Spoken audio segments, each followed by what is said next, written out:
आप सभी को नमस्कार। मैं आपके साथ आशुतोष चतुर्वेदी हूं। अब जरा हम दो शब्द कह दें, सबके बारे में जरा परिचय दे दें।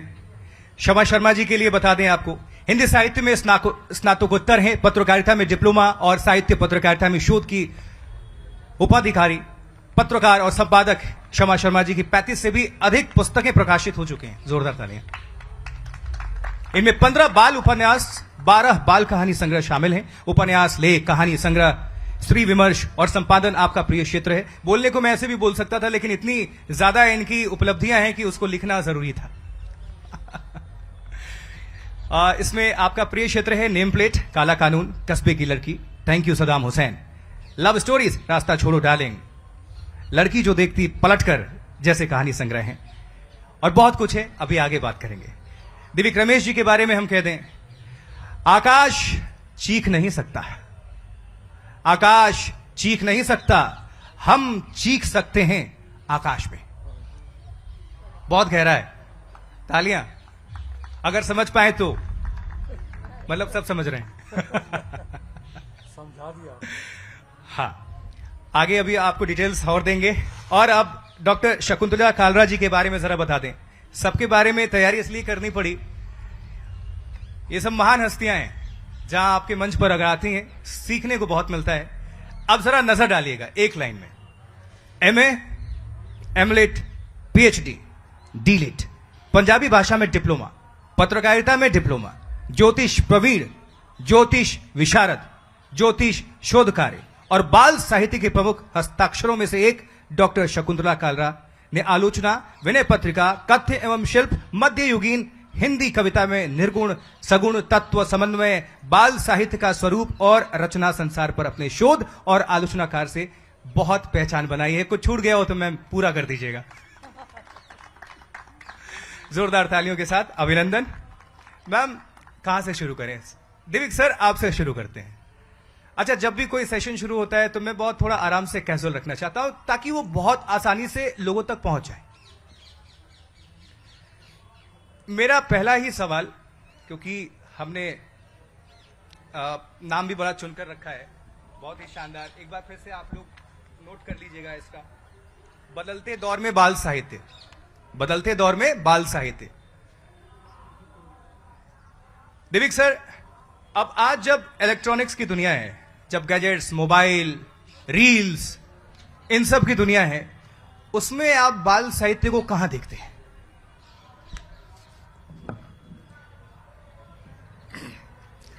मैं बाल साहित्य को हर जगह देखता हूँ। वो इलेक्ट्रिक दुनिया में भी है, वो प्रिंट मीडिया में भी है, हर जगह। कहाँ नहीं है बाल साहित्य? आज आप गूगल पे डालिए, पुस्तकें मिल जाएंगी आपको बाल साहित्य की, ई बुक्स के रूप में। आज आप किताबों की दुनिया में जाइए, नेशनल बुक ट्रस्ट इतनी किताबें बेचता है कि बाल साहित्यकार को साल में 8-8 लाख रुपए की रॉयल्टी मिलती है। ये मैं अनुभव से बता रहा हूं। और तमाम जो पब्लिशर्स हैं, अब वो कितना सच बताएं कितना गलत वो अलग बात है उनमें से, लेकिन मैं अपने अनुभव से कह सकता हूं कि संस्करण पे संस्करण होते हैं, यानी वो पुस्तकें प्रिंट मीडिया की भी बिकती हैं। तो मुश्किल क्या है कि हम लोग जो है टेक्नोलॉजी को और प्रिंट मीडिया को और इन सबको एक दूसरे के खिलाफ खड़ा करने के बड़े आदी हो गए हैं। और ये बदलता दौर भी यही है। हम सबसे पहले किसी को किसी के खिलाफ विरोध में खड़े करके देखते हैं, चाहे वो राजनीतिक पार्टियां हों, चाहे वो किन्हीं की उपलब्धियां हो। यानी प्रतियोगिता की जो भावना होती थी, जो भावना जो है जिसको स्पोर्ट्समैनशिप कहते हैं, वो एक तरफ होकर के, दूर होकर के घरों में भी हम कह रहे होते, देखा वो अपने क्लास में जो है फर्स्ट आया, उसने इतने मार्क्स लिए, तू क्या है, तू दिन भर खेलता रहता है, कूदता रहता है, बातें नहीं मानता। बच्चों को भी हम ऐसे लताड़ते रहते हैं, उनको खामा खा एक खास किस्म के प्रेशर में हम डाल देते हैं। तो ये जो प्रवृत्ति है, इस प्रवृत्ति में ही बहुत बड़ा हस्तक्षेप कर रहा है आज का हिंदी बाल साहित्य। आज का हिंदी बाल साहित्य ही नहीं, बल्कि भारतीय बाल साहित्य भी और दुनिया का बाल साहित्य भी, उत्कृष्ट बाल साहित्य तो कम से कम इसमें कर रहा है, वो सामूहिकता, वो एक दूसरे के प्रति सद्भावना, जिसको हम कहते हैं कि एक दूसरे का होकर एक दूसरे को सम्मान देने की बात करते हुए मैं यहां पर आपको आज ही दैनिक हिंदुस्तान में संजीव तेंदुलकर का बाल साहित्य पर जो विचार है वो पढ़ना चाह रहा हूं। बच्चों को सोचने, दुनिया को देखने और अपनी राय देने का तरीका मुझे बहुत पसंद है। आइए बच्चों की आशाओं, उनके सपनों और भविष्य को लेकर के आगे जरा ध्यान दीजिए। आइए बच्चों की आशाओं, उनके सपनों और भविष्य को लेकर के उनके विजन को सुने और सहभागिता को, उनके अधिकारों को बढ़ावा दें। ये विजन को सुने और सहभागिता का जो उनका अधिकार है उसको स्वीकार करें। मुश्किल यही आ रही है, हम कहीं पर भी पूरे परिदृश्य में देख लीजिए अपने देश के, सहभागिता में विश्वास ही नहीं करते। जो मैंने कह दिया वही सही है। मैं ही, अगर मेरी पार्टी बड़ी है तो मैंने जो किया उसी को मानना पड़ेगा आपको।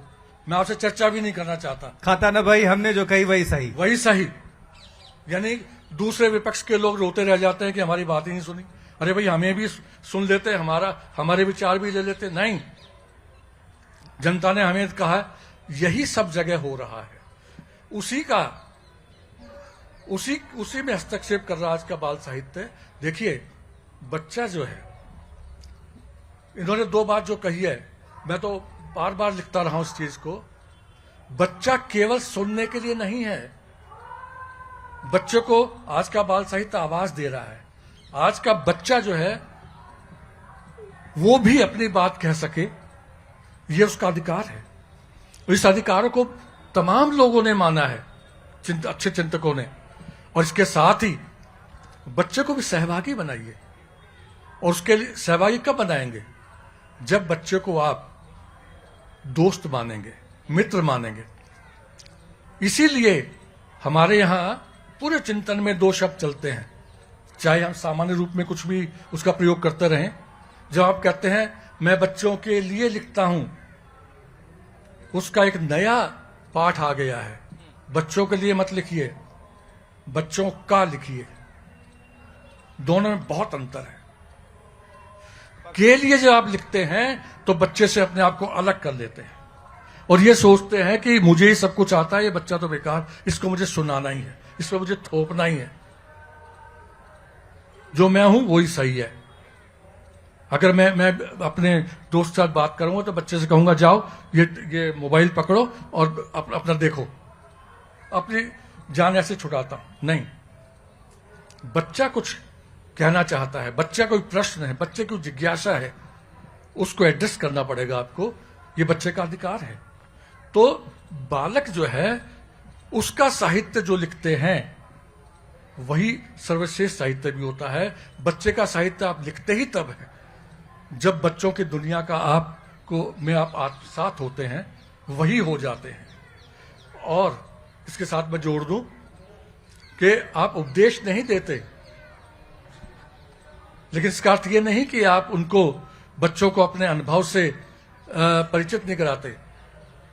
मित्र की तरह से आप अपनी समझ को बच्चे के साथ शेयर करते हैं, साझा करते हैं, उसके ऊपर लादते नहीं।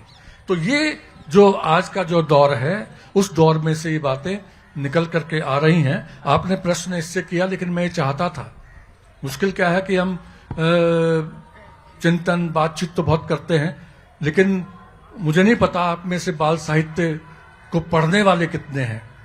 कितने घरों में आज भी बाल साहित्य की पत्रिकाएं आती हैं, कितने घरों में बाल साहित्य की पुस्तकें खरीद करके पढ़ने का रिवाज है, या किन किन बाल साहित्यकारों को आप जानते हैं, या बाल साहित्य की कुछ लोग हैं जानते हैं, हाथ उतारे हैं, तो है ना, आते हैं आपके यहाँ, देखिए आते हैं जी, जी। तो ये बहुत बड़ी बात है।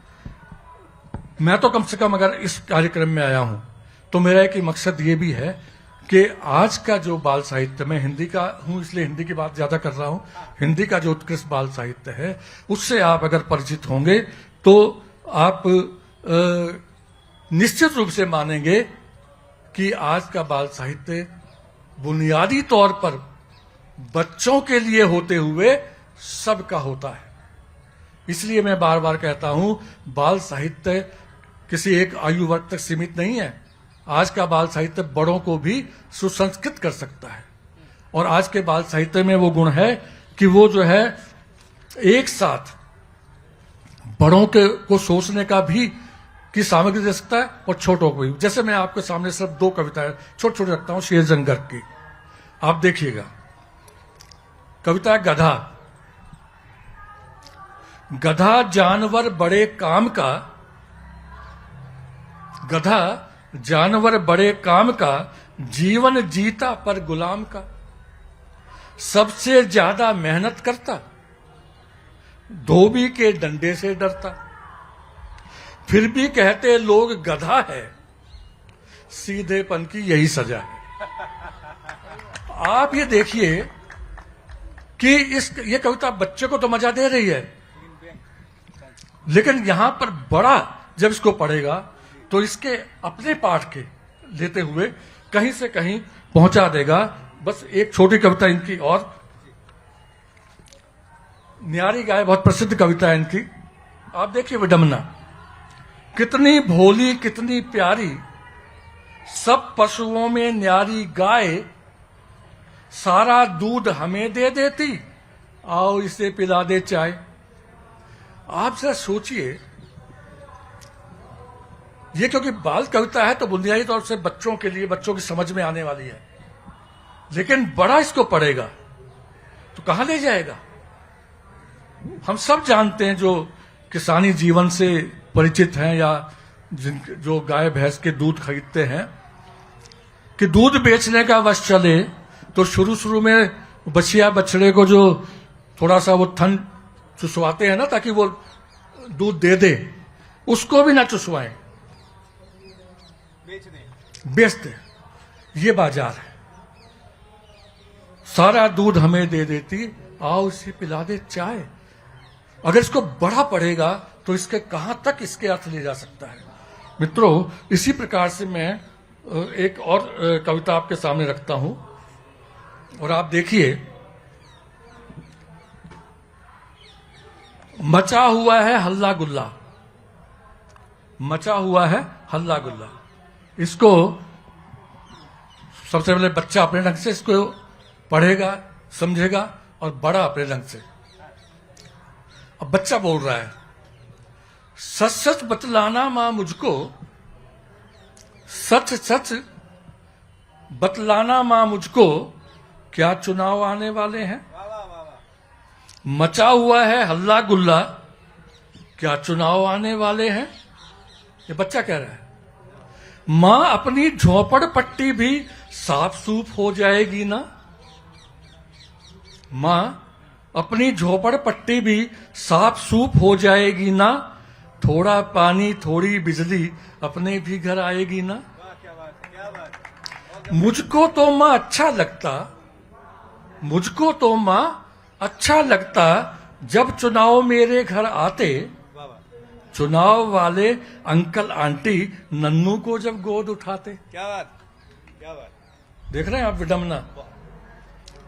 मां देखो तो अंकल आंटी कितनी चीजें हमको देते, हाथ जोड़कर हंस हंस कर वे कैसे हमसे बातें करते। पर मां अच्छे अंकल आंटी जल्दी जल्दी क्यों नहीं आते, पर मां अच्छे अंकल आंटी जल्दी जल्दी क्यों नहीं आते, चुनाव खत्म हो जाने पर ये क्यों कहीं जाकर छिप जाते। आप देखिए, ये आज की कविता है तो ये मेरी कविता, गुस्ताखी माफ, लेकिन मैं बताना ही चाह रहा हूं कि आप टेक्नोलॉजी की बात कर रहे हैं, विज्ञान कथाएं आज चल रही हैं। आप जो है ना टोइया पढ़िए मधुपंत का उपन्यास, आप जो है जाकिर अली रजनीश की रचनाएं पढ़िए, देवेंद्र मेवाड़ी तो हैं ही, आप और बहुत सारे लोग जो लिख रहे हैं और इस तरह से लिख रहे हैं। देखिए, विज्ञान कथाओं में बहुत सारे लोग क्या करते हैं, वो जानकारी ठूंस देते थे। वह जानकारी बड़ी ऊपर होती है, कविता और कहानी तो वैसी हो जाती है जैसे जिंगल होते हैं, जैसे विज्ञापन होते हैं। कविता छंद में जो है, आशुतोष आप किसी साबुन का विज्ञापन दे दीजिए तो वो कविता नहीं होता, ठीक है ना। इसी प्रकार से आप जानकारी से भर दीजिए, वो जानकारी ही होती है, वो एक तरीका है पढ़ाने का रोचक ढंग से। लेकिन अब ऐसी रचनाएं आ रही हैं, समीर गांगुली की रचनाएं पढ़िए आप, जायसवाल, संजीव जायसवाल की पढ़िए।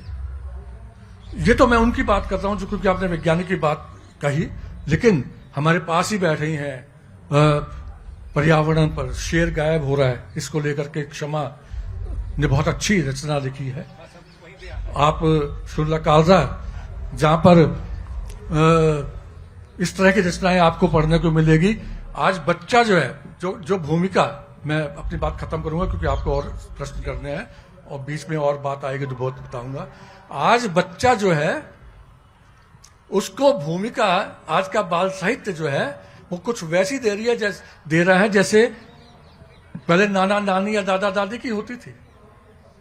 यानी नानी कहने पे विवश है कि भाई ये लैपटॉप, ये सब ये क्या है।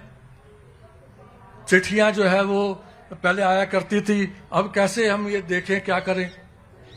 तो बच्चा कह रहा है ना, घबराओ नहीं, मैं सिखाऊंगा।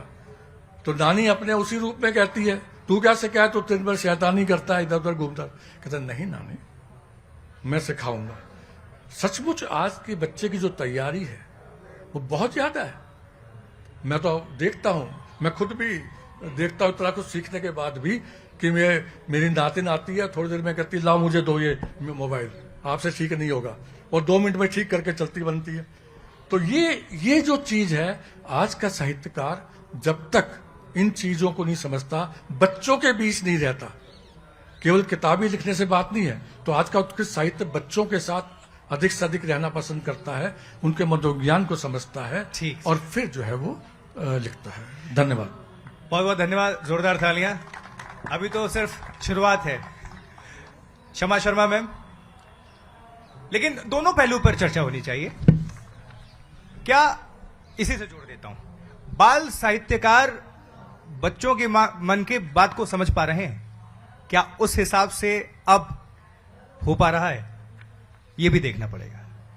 ये मेरा प्रश्न है, क्या बाल साहित्यकार अब बच्चों की मन की बात को टटोल पा रहे हैं, समझ पा रहे हैं?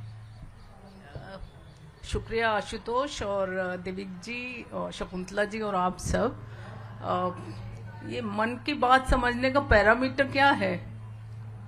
अगर समझ न पा रहे होते तो रविवार 11 बजे क्योंकि अगर समझ, जैसे दिविक जी ने कहा, नेशनल बुक ट्रस्ट से मेरी भी बहुत सी किताबें छपी हैं, और आम तौर पर लेखक शिकायत करते हैं कि रॉयल्टी नहीं मिलती है। रॉयल्टी लाखों में मिलती है, तो इसका मतलब क्या है? किताबें खरीदी जा रही हैं, बच्चे पढ़ रहे हैं। बच्चे क्यों पढ़ रहे हैं? बाल साहित्यकार उनके मन में घुसे होंगे ना, उनके मन की बात की होगी, आज की बातों पे लिखा होगा। जो टेक्नोलॉजी की बात दिविक जी कर रहे थे कि प्रतियोगिता मान ली जाती है और एक दूसरे के विरुद्ध, लेकिन ये हमेशा से होता आया है। आपने देखा होगा कि किस तरह से हम लोगों की यात्रा रही है।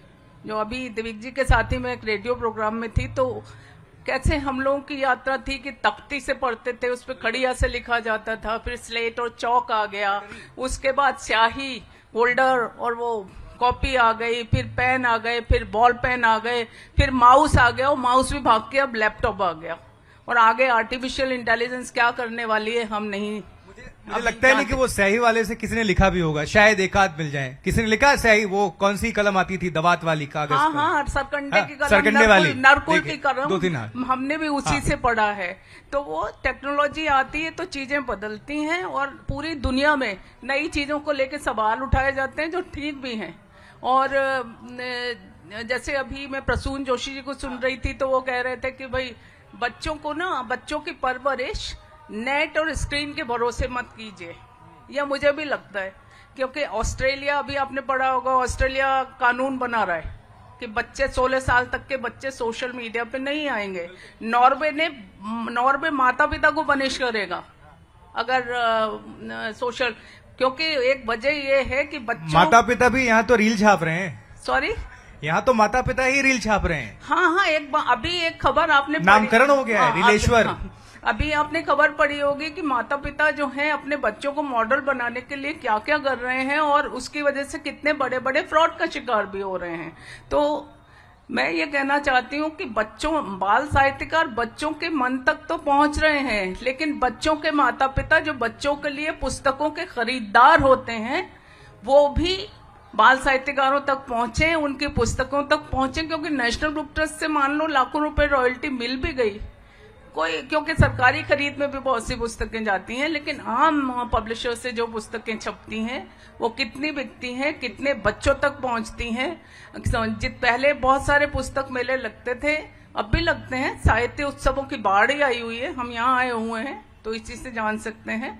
तो वो वहां पे बच्चों की पुस्तकों की खरीदारी माता पिता कितना करते हैं, और खासतौर से हिंदी को लेकर इस उत्तर भारत में हिंदी को लेकर एक अजीब सी अवधारणा है कि बच्चा अगर हिंदी पढ़ेगा तो उसका विकास तो होगा ही नहीं, जो एक ठीक है नौकरी तो के लिए। अंग्रेजी, जरा इसी बात पे मैम, हाँ। अंग्रेजी सुविधा मानती हैं आप अंग्रेजी को या फिर जरूरत?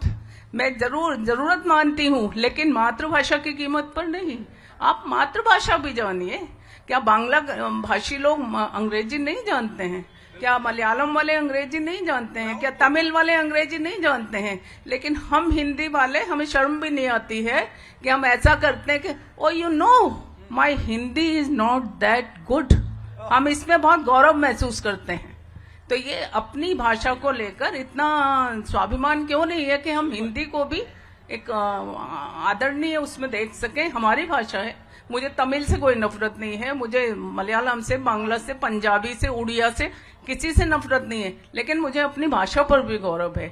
तो बच्चों के लिए लिखा जाने वाला साहित्य, एक और तर्क मैं सुनती हूँ कि ओहो देखिए हैरी पॉटर नहीं है हिंदी में, हैरी पॉटर जैसी लोकप्रियता किसी पुस्तक को नहीं मिली। यहाँ हरी पुत्र है। क्या आप हैरी पॉटर जब लॉन्च किया था, वर्ल्ड वाइड लॉन्चिंग हुई थी, सारे मीडिया संस्थानों को उसके लिए पैसे दिए गए थे, 5000 बुक स्टोर्स को पार्टी दी गई थी।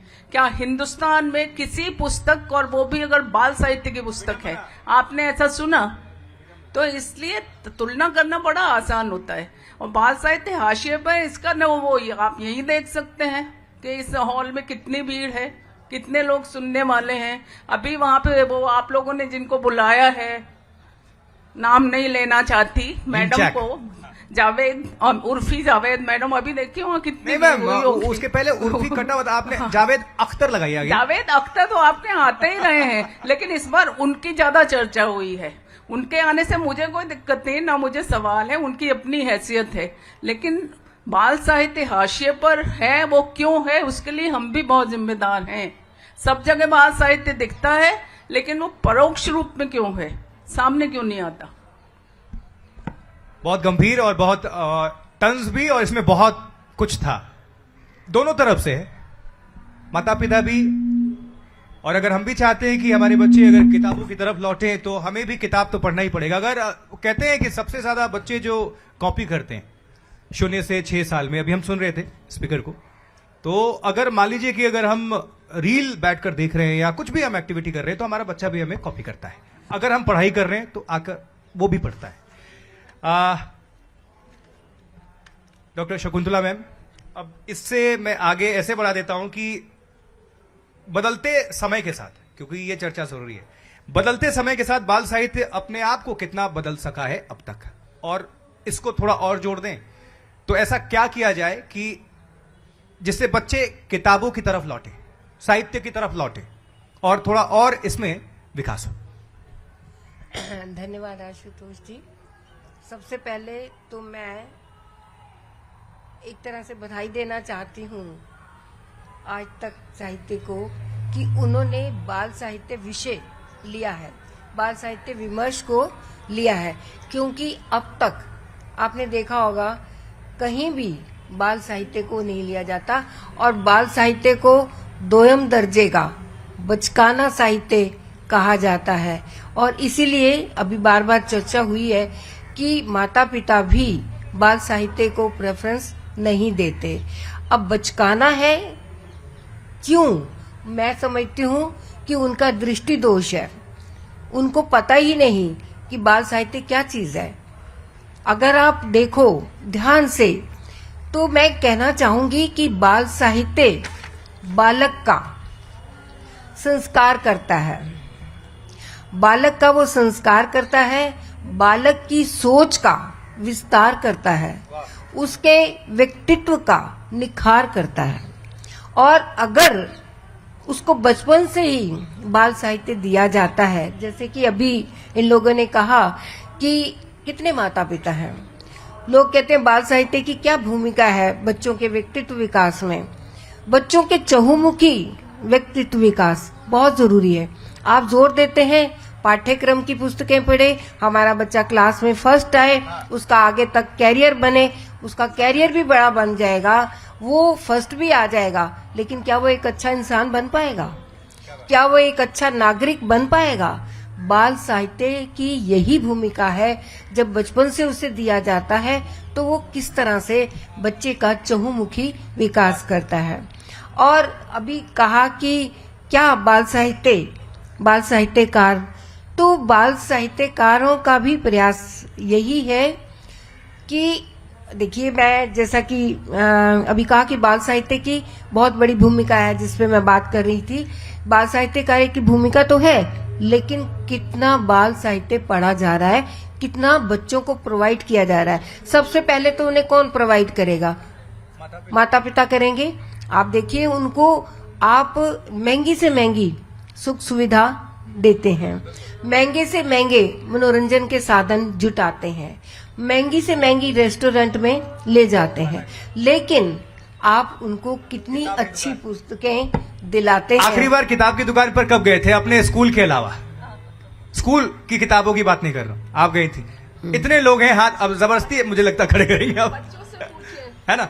पेरेंट्स से भी, पेरेंट्स की भी बीच बीच में ऐसे सवाल होने चाहिए। बहुत ही चर्चा जरूरी है, लेकिन इन श्रोताओं की भी बहुत तारीफ करनी चाहिए। जोरदार तालियां आपके लिए कि म्यूजिक चल रहा है जहां हम लोग तंज कर रहे थे, लेकिन आप यहां पर बैठकर बहुत अच्छे से सुन रहे हैं। मैम, तो मैं कहना चाहती हूँ कि बाल साहित्य से बच्चा कैसे जुड़े, तो जोड़ने वाला तो कौन है? सबसे पहला अभिभावक है।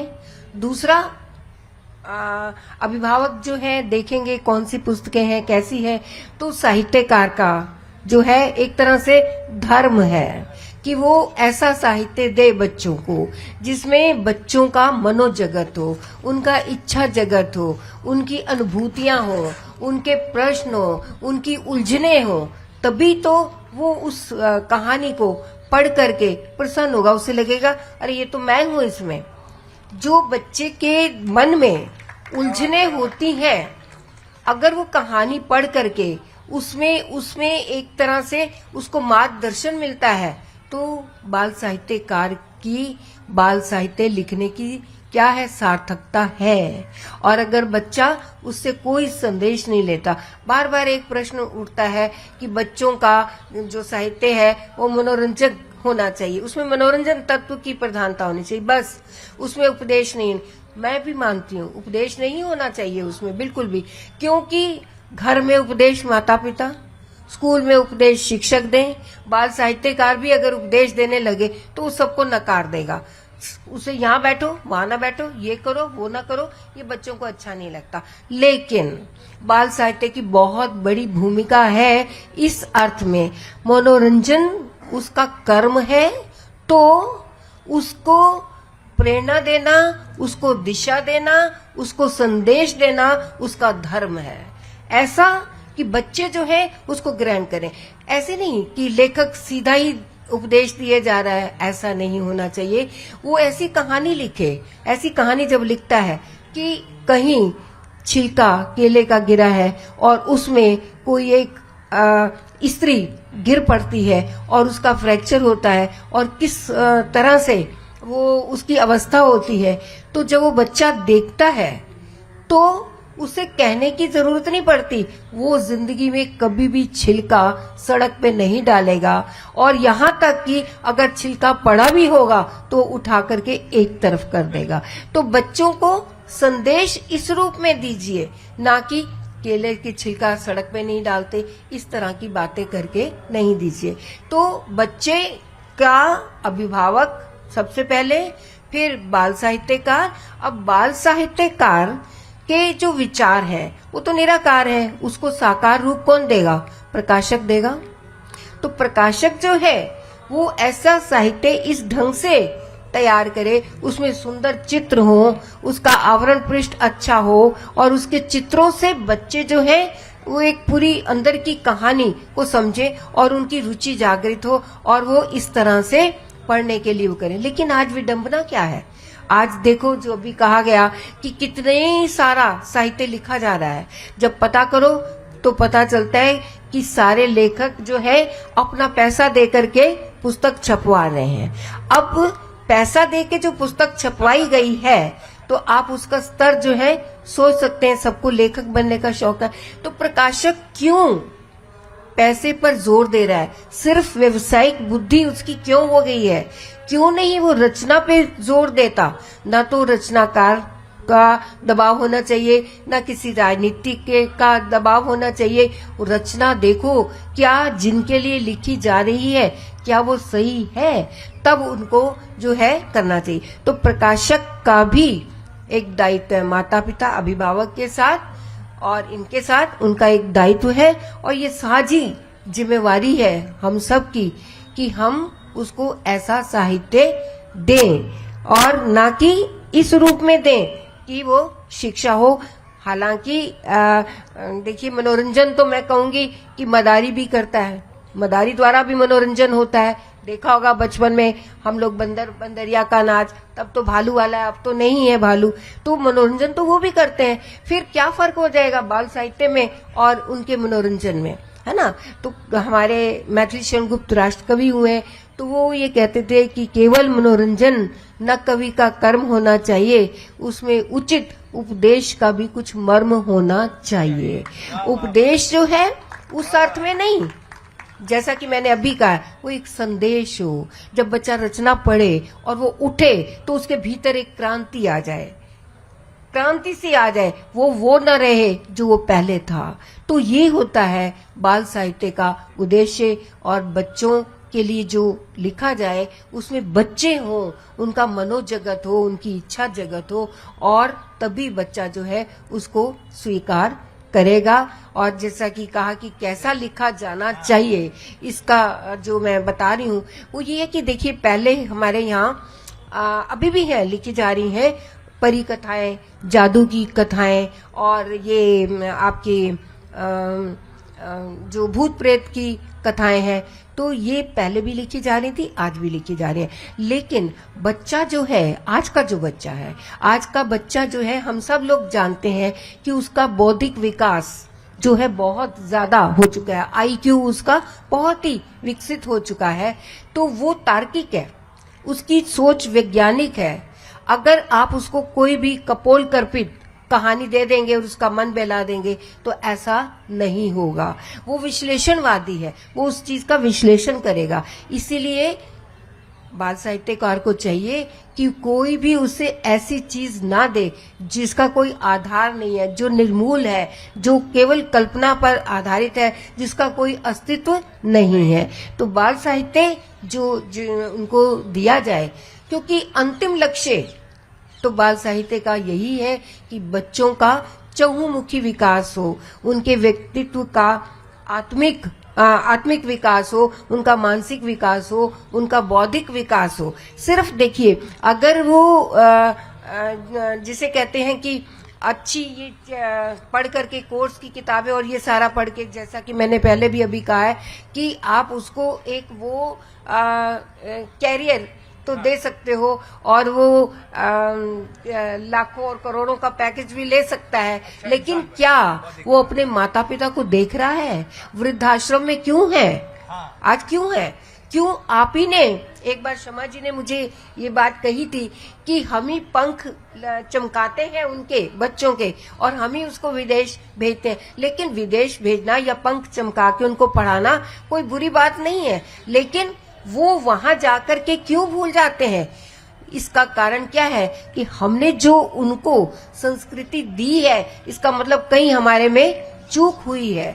वरना सबसे पहली जिम्मेवारी उनकी किनके प्रति होती है? माता पिता के प्रति होती है, किसी भी रूप में। सुविधा दे दिया, संस्कार बिल्कुल, ट्रांसफर नहीं करते। हाँ बिल्कुल, संस्कार देना सबसे महत्वपूर्ण चीज है। हालांकि कहते हैं कि देना आसान है, ग्रहण करना मुश्किल है। तो हमें ये भी सिखाना है बच्चों को, और वो कैसे सिखाना है? अपने माता पिता की सेवा करके। जब हम अपने माता पिता की सेवा करेंगे, हम अपने सास ससुर की सेवा करेंगे, तो निश्चित रूप से हमारे बच्चे जो है उन संस्कारों को ग्रहण करेंगे। ये नहीं कि आपने कह दिया, बच्चा जो है अनुकरण करता है, आपके शब्दों पर जाकर के वैसा आचरण नहीं करता। आपने जैसा किया है वैसा ही वो उसका अनुकरण करता है। मैं इसीलिए बार बार आपको यही कहना चाहूंगी कि आप अपने बच्चों को साहित्य दीजिए, उससे परिचित कराइए। मैं अपने स्टूडेंट्स को जब कॉलेज में पढ़ाती थी तो मैं उन्हें यही कहती थी, भाई तुम एक ड्रेस कम ले लो, 2 ड्रेस कम ले लो, लेकिन पुस्तकें तुम खूब लो। ये ड्रेस तुम्हारी काम नहीं आएगी, लेकिन ये पुस्तक तुम्हारी काम आएगी, तुम्हें दिशा देगी।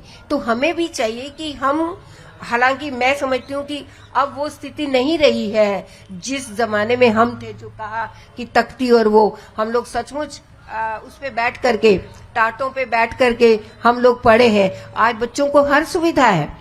मुझे याद है हम लोग जब पढ़ते थे में तो 8-8 घंटे लाइब्रेरी बैठ करके हमारी ये जगह घिस जाती थी, सारा नोट्स बना बना करके। लेकिन आज तो बच्चे फोटोकॉपी भी करा लेते हैं और उनको किसी चीज की भी कमी नहीं है, वो फोटोकॉपी किए हुए वहीं के वहीं रह जाते हैं। तो अगर हम बच्चों को ये संस्कार दें कि संघर्ष करना है, तो एक वाक्य में मैं कहूंगी कि संघर्ष से आप सफलता की ओर डेफिनेटली जा सकते हैं, सुविधा से आप सफलता की ओर नहीं जाएंगे। धन्यवाद। बहुत बहुत धन्यवाद, जोरदार तालियां मैम के लिए। और हम चाहेंगे कि अब आखिरी का अभी फिलहाल लम्हा है, 2 मिनट, तो दिविक सर अगर कुछ रचनाएं अगर सुना दें तो बहुत ही और उसमें आनंद आ जाए। कोई प्रिय बाल साहित्यिक रचना अगर आपकी हो। ऐसा है कि मैं बस 1-2 वाक्य जरूर बोलना चाहूंगा। देखिए, एक बड़ी गलतफहमी ये भी है, हमारे बाल साहित्यकारों में भी है और सब में है। भारत का बच्चा जब हम कहते हैं तो कौन है? केवल महानगर में रहने वाला? जी नहीं, गांव से, केवल कस्बे में रहने वाला? हमारा बालक वो भी है जो जंगलों में रह रहा है, वो भी है जो आदिवासी इलाकों में रह रहा है, वो भी है जिन के बारे में क्षमा बात कर रही थी। आज भी ऐसे इलाके हैं जहां पर बच्चों को सही ढंग से बैठने की जगह नहीं है, ठीक स्कूल नहीं है।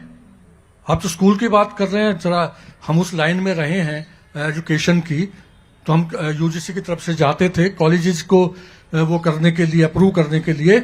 हम देखते थे वहां पर जो है ना, लड़कियों के लिए अलग से टॉयलेट तक नहीं है, और ये जबरन हमको कहा जाता था किस तरह से इसको अप्रूव तो कर दीजिए। तो जी, तो बहुत सारी ये इस गलतफहमी मत रही है कि आज के बच्चों को बहुत सुविधाएं मिल गई है। भारत के बच्चों को देखिए, और अच्छी बात यह है कि आज आदिवासी इलाकों से भी बाल कविताएं, हिंदी में बाल कविता लिखी जाने लगी हैं, और वो ऐसी कविताएं लिख रही हैं जो मेरे सामने अगर आगे तो सुनाऊंगा, जिसे पता चलता है कि वहां का बच्चा कैसे सोचता है।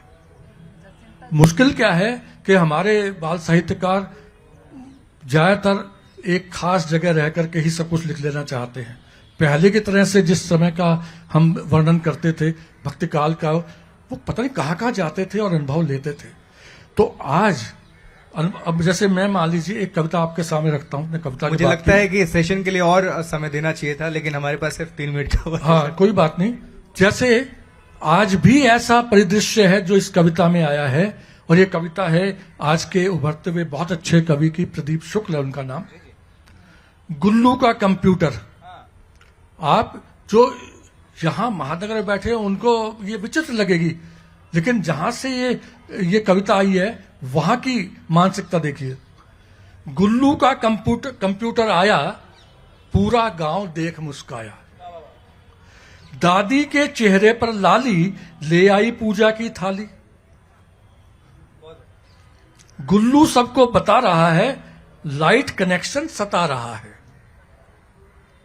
माउस उठाकर छुटकू भागा, अभी अभी था नींद से जागा। अंकल ने सब तार लगाए, गुल्लू को कुछ समझ ना आए। कंप्यूटर तो हो गया चालू, ना स्क्रीन छुओ मत चालू। जिसे खोजना हो अब तुमको, गूगल में डालो तुम उसको। जिसे खोजना हो अब तुमको, गूगल में डालो तुम उसको। कक्का कहें चबाकर लैया, मेरी भैंस खोज दो भैया। ये कौन लिखेगा? इस महानगर में रहने वाला बाल साहित्यकार नहीं लिख सकता ये चीज। ये प्रदीप शुक्ल लिख सकते हैं जो उस तरह के इलाके में रह रहे हैं। और आपको और मैं बहुत सारी चीजें, अब आप देखिए, बच्चे को 1891 में जोगिंद्र सरकार की पहली किताब आई थी, हंसी और खेला, बंगाली महोदय जानते होंगे। उस किताब को देखकर रविन्द्रनाथ टैगोर ने कहा था ये है बाल साहित्य, क्योंकि इससे पहले कक्षाओं में पढ़ने पढ़ाने के लिए ये बड़ी गलत फहमी होगी कि बच्चों को जब तक हम ही संस्कार नहीं देंगे, बच्चों को संस्कार नहीं आएंगे। आचरण की बात बहुत अच्छी है, लेकिन बच्चों को अधिकार दिए जाने चाहिए। एक कविता है, जी करता है मम्मी से सवाल है, ये आज की कविता कहेगी। जी करता है बैठ किसी दिन मम्मी को समझाऊं मैं, ता दिन तक दिन थे थे कुची पूड़ी सिखलाऊं मैं। जो भी बढ़िया काम करूं मैं, उसमें खोट दिखाती है, मेरी रुचियां मेरे शौक सब में टांग अड़ाती है। ये आज की बाल कविता ये है। और मैं आपको थोड़ा सा बस बता दूं, समय आपके पास बहुत कम है। नहीं सर, वक्त की पाबंदी है एक्चुअली, अगला सेशन भी शुरू बस मैं चार लाइनें बताऊं। कोई कहता गांधी बनना, कोई कहे कलाम, सब मुझसे कहते हैं करना भगत सिंह सा काम। ये सारे तो महापुरुष हैं, गुण इनके सब ग्रहण करूंगा, लेकिन मेरी सोच है अपनी, खुद अपनी पहचान बनूंगा। आज का बाल साहित्य सच्चा ये सिखाता है। तो पापा को ऑफिस की जल्दी, माँ तुम भी तो जाती छोड़, दादी नानी कोई ना संग, बोलो मुझे संभाले कौन। क्या बात है, क्या बात। ये बच्चे की भावनाएं हैं। आज ये हिंदी का बाल साहित्य उत्कृष्ट लिखा जा रहा है, लेकिन बेकार भी, कूड़ा भी बहुत लिखा जा रहा है। बिल्कुल सर, धन्यवाद।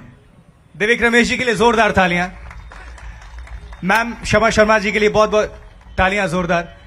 कम शब्दों में पूरी बात वो कह गई थी। डॉक्टर शकुंतला जी कालरा जी के लिए बहुत बहुत तालियां, और सबसे ज्यादा जोरदार आप लोगों के लिए तालियां। वो इसलिए मैं बजवाऊंगा, इसलिए कि वहां म्यूजिक चल रहा है, डांस नंबर्स चल रहे हैं, लेकिन आप असली श्रोता, आप कर्ण प्रिय, जो जिसे सुनना पसंद करते हैं, साहित्य, हम साहित्य की चर्चा करें और साहित्यिक लोग बैठे नहीं, तो आपके पेशेंस के लिए और आपकी समझ के लिए जोरदार तालियां।